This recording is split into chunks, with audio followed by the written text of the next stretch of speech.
Alhamdulillahi rabbil alamin wassalatu wassalamu ala nabiyyina Muhammadin wa ala alihi wa sahbihi wa man tabi'ahum bi ihsanin ila yawmiddin. En bolwanan ha jonde meɗen ndeɗo kayre latti jonde jeegore en bolwanan julde witiri. Kadi annabijo sallallahu alayhi wa sallam o wi'ata inna allaha amarakum bi salatin hiya khairun lakum min humrin ni'am. Salatul witri. Kadi annabijo sallallahu alayhi wa sallam o wi jawmirawo bangido umri en julde kayre man do de buranan en sefre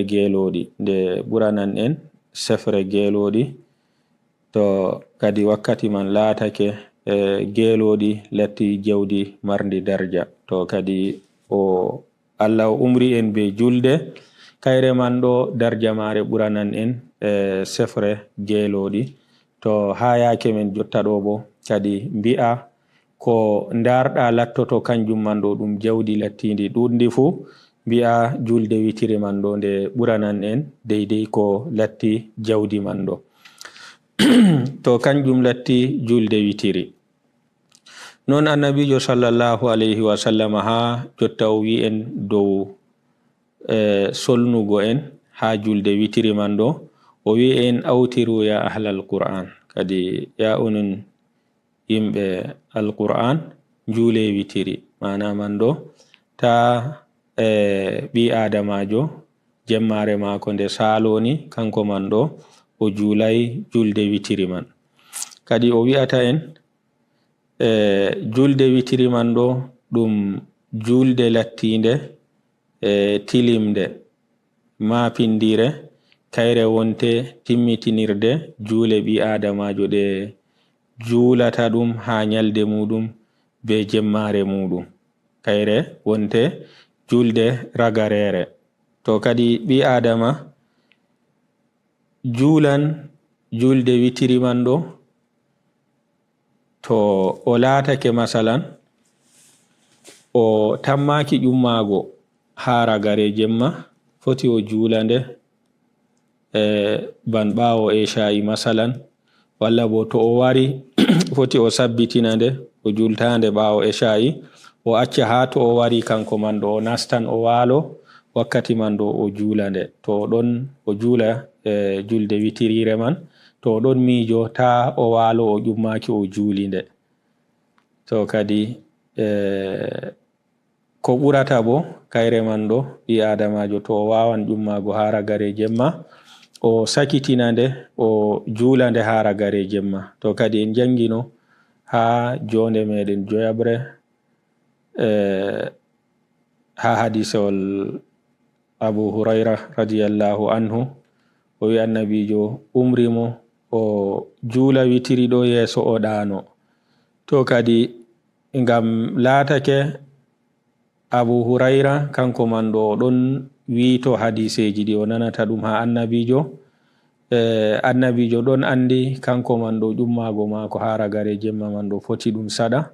ngam man kadi umri mo kanko man do o julande yeso o ɗano. Amma kadi to goɗɗo o andi o wawan ɗum ɗanago fina julande ragare jemma kadi julgonde ha ragare jemma man do kanjum latti ko ɓurata. To kadi en nani darja witirire do en mbi annabijo hokkiri misalu mare nde ɓuran sefre gelodi ha zaman muɗum. To ha zaman meɗen ɗo bo mbi'en ko gi'eten ɗum kanjum man ɗo ɗum jawdi ɗuɗnde fu mbi'en julde witirire man ɗo nde ɓuran jawdi man. Annabijo sallallahu alayhi wa sallama kanko man ɗo o laatake o accata julde witirire man ɗo ngam samɗingonde be rak'atal fajri ha sunanur rawatib ɗe artunoɗen janguden ɗum kadi kanje wonte ɗiɗi ɗe annabijo accatade fotan oɗon ha wuro fotan oɗon ha jahangal. To kadi sunanur rawatib en bi oɗon lismiɗe o accatade to oɗon jodi to oɗon ha wuro o lattake da o jahangal jo to amma to o yahi jahangal kanje oɗon accade. Amma julde witiri be rak'atal fajri nder sunanur rawatib man ɗo kanje man kam accatade ko o jahangal jo kadi kanjum man ɗo ɗum wonayni sina ngam sembiɗitgo darɗe ɗe sona ngam mawnugo mbar jari maje ngam sembiɗitgo bo darɗe man ha nder nafilaje man. Imam Ahmad o rahimahullah kanko man ɗo wi'ata goɗɗo on mo julai julde witri oɗon sifo ɗum be kanko man ɗo ɗum goɗɗo ban lattiɗo na ɗum goɗɗo gonganiɗo kanko man ɗo hanai sedamku mako jaɓe. Goɗɗo ni to tabiti kanko man ɗo ɗon acca o julata witirire ɗo kadi Imam Ahmad kam sifimo be goɗɗo lattiɗo ban ɗum goɗɗo na ɗum goɗɗo gonga kanko man ɗo hanai jaɓanemo sedamku mako. To kadi pamarum ha julde witiri man ɗo ɗum darnde woore bande wi'aman non nde witirire ɗo pamarum mare goɗɗo julande kayre man tan non man ɗo waɗoto ɗum sahoto. To ɗuɗɗum julde witiri man bo darɗe 11 julade ɗe 11. So kadi dow darɗe 11 ɗo dow majum annabijo sallallahu alayhi wa sallama o woni o latake no kanko man ɗo o ɗon jula witiri mako man ɗo dow darɗe 11 man. To kadi hani enen man ɗo jaktoɗen annabijo sallallahu alayhi wa sallama ha ko huwata en bi witiri mako latake o ɗon witira be darɗe 11. To kadi hani enen bo wona witiri meɗen man ɗo be darɗe 11 ngam yaktago annabijo sallallahu alayhi wa sallam. En bi yake larura bo kadi ko lati feere mare non julande bo a julande nde sahoto a julande masalan darɗe 3 ko nandi e muɗum to kadi ko ɓurata kam goɗɗo yakto annabijo ban en nani annabijo witiri mako ɗon waɗa witiri be darɗe 11 kadi to en jakake mo ha kugal mako kanjum latti ko ɓurata hango kadi hani bo enen man ɗo ekkitinen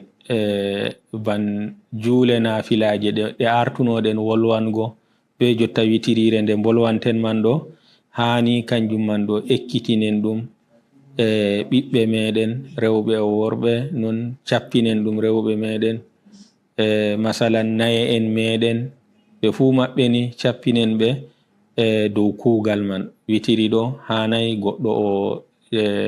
o witirai ha jemmare mako en nani no wi'a ha modiɓɓe salaf ɓe mbi goɗɗo mo julai witiri kam kanko kam ko sedamku mako hanai jaɓe. To kadi ngam man hani colnen ɓiɓɓeji men rewɓeji men derɗiraɓe meɗen mawɓe meɗen en colna ɓe dow kamɓe man ɗo ta jemmare maɓɓe man ɗo nde saloni ɓe julai julde witiri man. Non ban mbinoɗen ha nafilaje luttuɗe ko nder ko ɗe gaɗanta ɓi adama ɗe kebbitinanan ɗum ko usti ha farilla muɗum non wi'ete ha julde witiri man bo.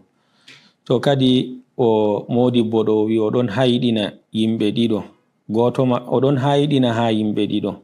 ɓe ɗon gaɗa mo kayefi goto maɓɓe ma anda hala julgo witiri ɗo anda darja man o julatande be lattago banno nde sankitori ɗum andora ha yimɓe ɗo fu tawa hakke yebago mako dina be soyde falgo mako dina ɗo kanko man ɗo tawa witiri ɗo andama ɗum julde ɓurdude nder nafilaje o hakkilanayde o julatande oɗo ɗo oɗon hayɗina mo. Ɗiɗaɓo man bo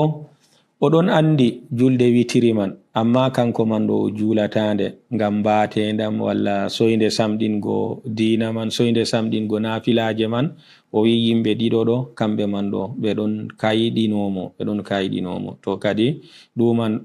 ɗo ɗum hanai goɗɗo no o rammiɗiniri no o yebori fu hanini kadi julde witiri ta o witirai ha jemmare mako. To ɗon lara kanko kam to o juli esha'i ɗo kanjum wonte ragare julde mako o jula witiri man ɓawo esha'i mako ko be darɗe 3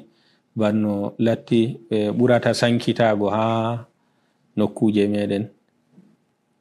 to andi kanko kam to esha'i ɗo sendiri be maje ni ɗo wonte ragare julde mako. To o warti o waloto ma o waloto non wala nafila wala noy o jula witiri man ɓawo esha'i mako. To o wawan o maral tiɗal o andi to o walake o nafa ɗum caɗɗum amma o foti o sakitina de to o hiri o safti o wari o nastan wakkati man o nanga o nafa jule witiri man yeso o ɗano ɗo man bo kanɗum to ɗon mari tiɗal Allah ɗon fondi mo wawan ƴummago ragare jemma ɗo man bo o sakitina nde ha ragare jemma o nafa nde kadi ɗo wakkatiji kanɗi ɗi witiri man ɗo julete ha muɗum. Wari ha hadisewol annabijo sallallahu alayhi wa sallam o wi ha magol man qama bi ashri ayatin lam yuktab minal ghafilin. Kadi goɗɗo on dariɗo jemma naafi be ayaje 10 kanko man ɗo o windatake nder yimɓe woytuɓe innugo Allah. To ni kam o wi'ata en wondo a wari a naafi witirire man kayre tan jiido be a waddi surawol qul huwallahu ahad dow magol ɗo man ni a heɓi jiido ɗon mari ayaje 10 jiido ɗon mari ayaje 7 qul huwallahu ahad ɗon mari kañum bo ayaje 4 a heɓi ayaje 11 a nafri be maje jemma. Kadi kanje man ni kam ko ɗum latti ɗum witirire man nde woore palni nde wurtinima an man ɗo a windatake nder yimɓe woytuɓe ɓe innata Allah. So kadi ɓi adamajo o solana kanko man ɗo ta o yeebo hoore mako ni ha o wona kanko man ɗo o jaɓa hatta witirire go bo ni o wawta julgo nde ni ha o winde kanko man ɗo o ɗon nder yimɓe woytuɓe. To kadi ɗo man ɗo ɓi adama dayto tampere man hande yottano ɗum banniɗo. Annabijo sallallahu alayhi wa sallama o laatake no to fe'anake mo nyaw walla bo wodi goɗɗum non fe'animo faddimo o julai witiri man ɗo o yoɓande ha nyaloma mako. To ni kam masalan foti a nyawan a heɓata nafugo nde na kadi to lattake ella ko hadma ɗum nyaw kam ɗo kam na ɗum geldol hadma a heɓan bar jari mare. To amma be non man fu to a heɓi masalan nyaloma a wawan julgo ɗo man ɗo foti joɓa deidei darɗe ɗe julannoɗa jemma man ɗo. En mbi annabijo laatake oɗon waɗa witiri mako be darɗe 11. To non gaɗannoɗa yoɓgo man noy joɓrata ɗum ha nyaloma jula darɗe 11 ɗe julannoɗa ha jemma julaɗe ha nyaloma darɗe 12 na nyaloma ka witiri wala ha muɗum amma a juliɗe kam ɗum anniyama ɗum 11 jemmaje go amma julaɗe 12 an kam ɗum darɗe 3 gaɗannoɗa witiri maɗa ɗo bo ha nyaloma man ɗon jula darɗe 4 gam witirina wala ha nyaloma. To kadi ɗo man bo to a lattake aɗon aini witiri maɗa man aɗon reni ɗum aɗon nafa ɗum to fe'anake ma fe'ano nyaw walla goɗɗum feere non faddima a nafayɗe kadi ta accuɗe ɗe caloro nin non nafɗe ha nyaloma dow jori. To ɗum darɗe 3 nafa 4 to 11 nafa 12 to 13 garannoɗa witiri nafa masalan 14 to kadi banniɗo man hanini kadi ɓi adamajo ta o acca o witirai ha jemmare mako. Non do ɓi adamajo ekkitina ɗum ɓikkon mako rewɓe mako bandiraɓe mako ɓadiɓe mo o ekkitina ɓe ko wi'a ha julgo witiri man ɗo goto nder maɓɓe fu ta julai witiri man. Haza wa sallallahu wa sallam ala nabiyina Muhammadin wa ala alihi wa sahbihi wa man tabi'ahum bi ihsan.